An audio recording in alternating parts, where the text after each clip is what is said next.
Up, you guys? I told you guys. I literally told you guys I would do one for CEO, so I'm gonna do one. I only watched the top 8 of this tournament, and that's just because my work schedule not doesn't allow me to watch Friday or yeah, is it Friday? It's Friday, Saturday, and Sunday. That's usually the tournament days, so I didn't get to watch Friday, Saturday, but I did watch the top 8. But once I got off work, right? And let me tell you guys, this tournament, if I had to rate it, was like a 6 out of 10. 6 out of 10. All right. And that's not a bad tournament. It's just that I feel like there wasn't like for me it wasn't that hype because there wasn't all the big names weren't there, right? The Gans, the JDCRs, the Knees, all of those players weren't there. And we didn't like nobody else went who wasn't in the Red Bull Kumite. And what I mean by that is like where were the Lohais, the Ulsans, the like the other guys, where were the Japanese players at? I wanted to I want those tournaments, those tournaments where it feels like you're watching TWT, like the Tekken World Tour finals. So I want those tournaments. Those tournaments are that's where I salivate as a Tekken fan. All right, and for this one, Arslan was there. That was dope. He won the tournament, and congratulations to him. We'll give him a few of congratulations to Arslan. But because the tournament was not super stacked, I think a lot of us were like, "Oh, Arslan's probably gonna win this one, or it's probably gonna be a Pakistan Grand Finals." And it wasn't though. Anakin was actually in the Grand Finals, and but before we talk about the Grand Finals, we need to talk about this book and Anakin thing that's going on, right? Because Book played good. He actually defeated one of the Pakistani players, Khan, I think, and he, he's a good player, but it just looks like Anakin has his number, and so Anakin. He's still the best American player, right? Because we haven't even seen Jimmy play since like forever ago, before COVID, right? So, um, I have to say that Anakin's the best American player, but he beats Book, like, and it's not like he beats him, and then it's like those the games are really close. It's like no, he beats Book. He's beating Book.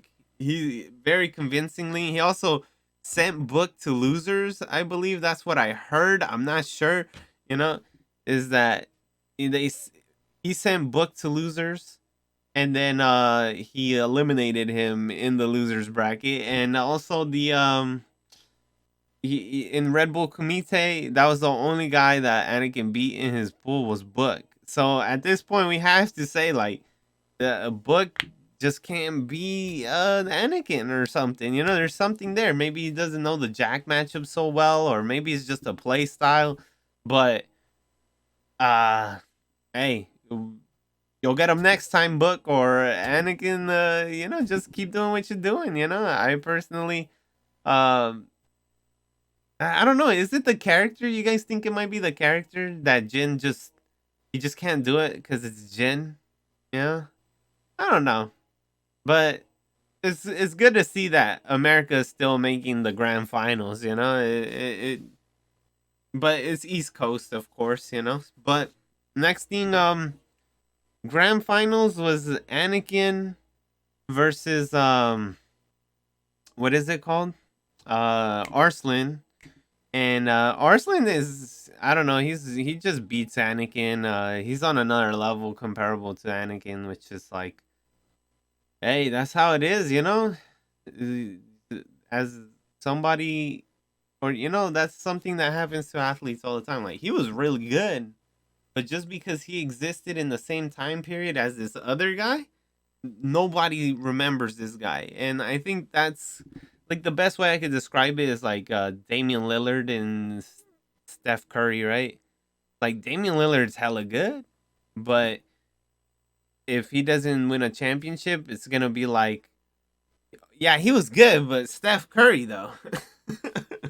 And that's just that's how it's gonna be, you know. And uh, for a lot of the Tekken players, that's just how it is. It's like, yeah, they're good, but just because this other guy exists, they never win the tournament, you know. And so ah, you know, I personally would like to see more like leagues, right?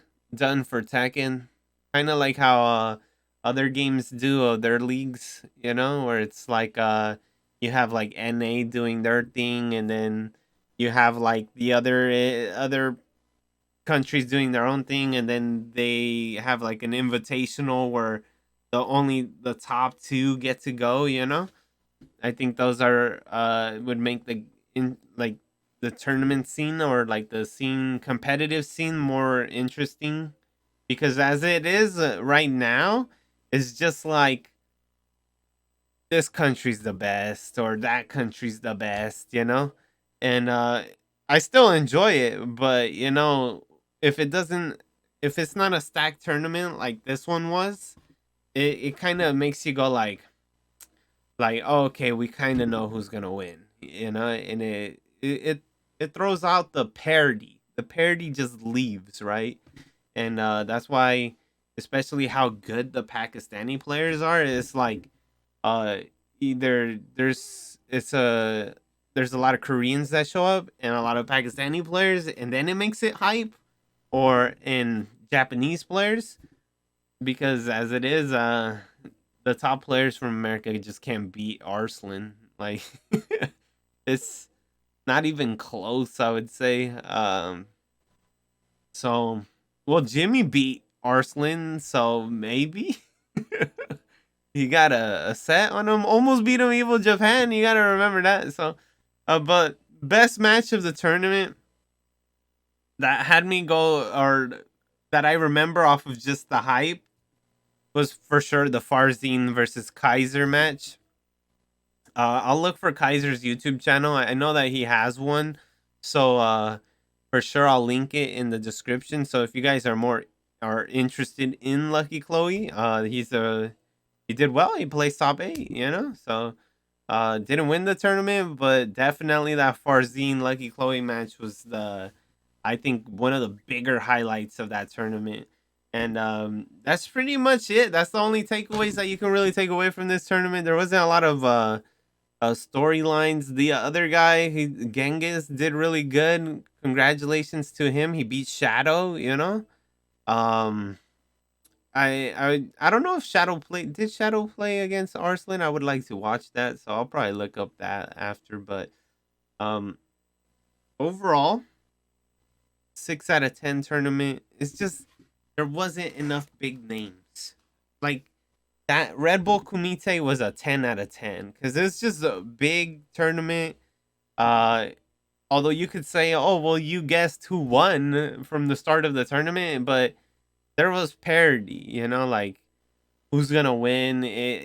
You know, the I had JDCR winning the knee match. Knee blew his back out. You know, and so that's just how it is. You know, I wanted to see stuff like that, but it didn't happen.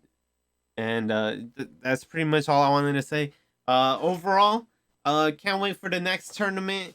Don't know when that is, but I for sure will be watching, and I will upload a video on it. So keep that in mind, you guys. So do that. Like thing, subscribe, comment, do whatever the fuck you want. Honestly, you know, hopefully this COVID shit ends soon, so we can actually get more stacked tournaments, because there's a lot of visa problems going on, I bet, for like a lot of countries. I know that Australia and what is it called, the New Zealand, those countries is really hard to get visas, or not visas, but like just leaving and entering is a big problem. So um we'll see how that goes. But overall, did enjoy the tournament.